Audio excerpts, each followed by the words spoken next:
ತಿಂಗಳ ಕೊಲ್ಲಿ ಯುದ್ಧಕ್ಕೆ ಬ್ರೇಕ್ ಬಿತ್ತ ಶಾಂತಿ ಒಪ್ಪಂದಕ್ಕೆ ಒಪ್ತ ಖಮೇನಿ ಪಡೆ ಇರಾನ್ ಬೇಡಿಕೆಗೆ ಅಸ್ತು ಅಂದ್ರ ಟ್ರಂಪ್ ಇದು ಯುದ್ಧ ಅಂತ್ಯವಾಗುತ್ತಾ ಸ್ಟೋರಿ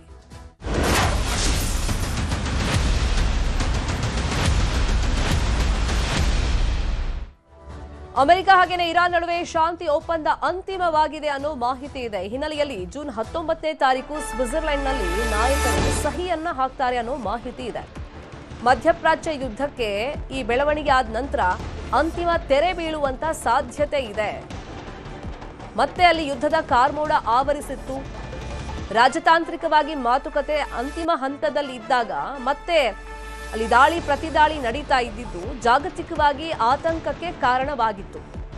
ಈಗ ಒಪ್ಪಂದಕ್ಕೆ ಸಹಿ ಹಾಕೋ ಬಗ್ಗೆ ಎಲ್ಲಾ ತಯಾರಿಗಳಾಗಿದೆ ಅನ್ನೋ ಮಾಹಿತಿ ಇದೆ. ಒಪ್ಪಂದಕ್ಕೆ ಸಹಿ ಬಗ್ಗೆ ಅಮೆರಿಕ ಅಧ್ಯಕ್ಷ ಟ್ರಂಪ್ ಪೋಸ್ಟ್ ಅನ್ನು ಮಾಡಿದ್ದಾರೆ. ಇರಾನ್ ಜೊತೆಗಿನ ಒಪ್ಪಂದವು ಈಗ ಕಂಪ್ಲೀಟ್ ಆಗಿದೆ.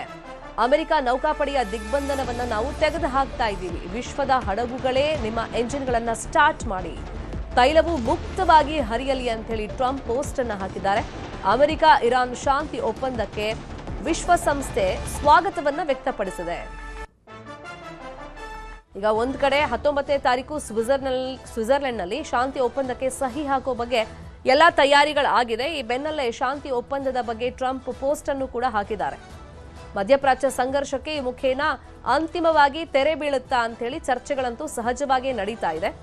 ಇನ್ನು ಕೊಲ್ಲಿ ಯುದ್ಧ ಅಮೆರಿಕಾಗೆ ಸಾಕಷ್ಟು ನಷ್ಟವನ್ನ ಉಂಟು ಮಾಡಿತ್ತು.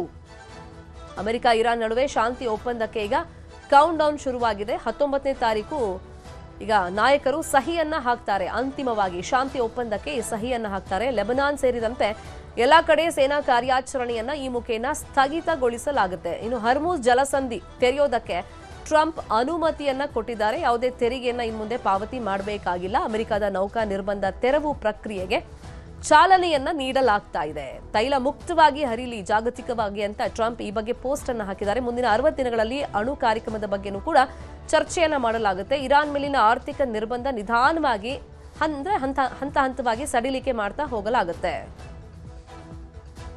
ತೈಲ ರಫ್ತು ಮತ್ತೆ ಜಾಗತಿಕ ಇಂಧನ ಪೂರೈಕೆಗೆ ಒಂದು ಅವಕಾಶ ಮತ್ತೆ ಸಿಕ್ಕಂಗಾಗತ್ತೆ.